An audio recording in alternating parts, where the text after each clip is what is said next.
అండి welcome back to my channel Chandana Kotti. ఇవాళ morning రొటీన్కి వచ్చి షేర్ చేస్తున్నానండి మీతో. మార్నింగ్ లేచి ఫ్రెష్ అయ్యి హాట్ వాటర్ తాగిన తర్వాత పాలు పొయ్యి మీద పెట్టేసి కాఫీ తాగుతానండి. నా డేలో ఇది నాకు ఫస్ట్ మ్యాండేటరీ ఐటమ్ అనమాట.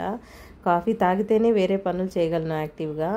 తర్వాత రాత్రే దొండకాయలు క్లీన్ చేసి కట్ చేసి ఒక స్టీల్ డబ్బాలో ఎత్తి పెట్టుకున్నానండి. ఎందుకంటే మార్నింగ్ చాలా ఇబ్బంది అవుతుంది దొండకాయలతో. ఇలాంటి హార్డ్ వెజిటేబుల్స్ ఏమైనా ఉంటే నైటే నేను కట్ చేసి పెట్టేసుకుంటాను ఫ్రిడ్జ్లో. ఇది కూడా రైస్ కుక్కర్లో రైస్ పెట్టేశాను, కడాయి పెట్టి ఆయిల్ వేసాను. నేను కిలో దొండకాయలు తరిగి పెట్టుకున్నానండి.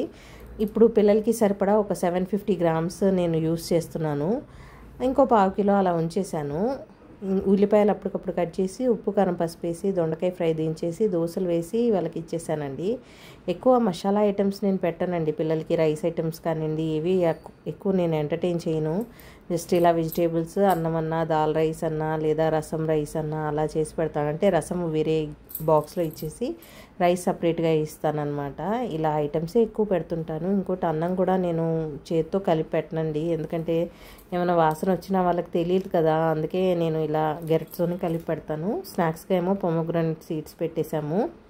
కర్డ్ రైస్ మాత్రం కొంచెం అదే గెరటితో కానివ్వండి, స్పూన్తో కానివ్వండి మ్యాష్ చేసి కర్డ్ రైస్ వేసి పెడతాము. ఈ కూర ముక్కలే వేస్తాం అందులో. థ్యాంక్ యూ అండి.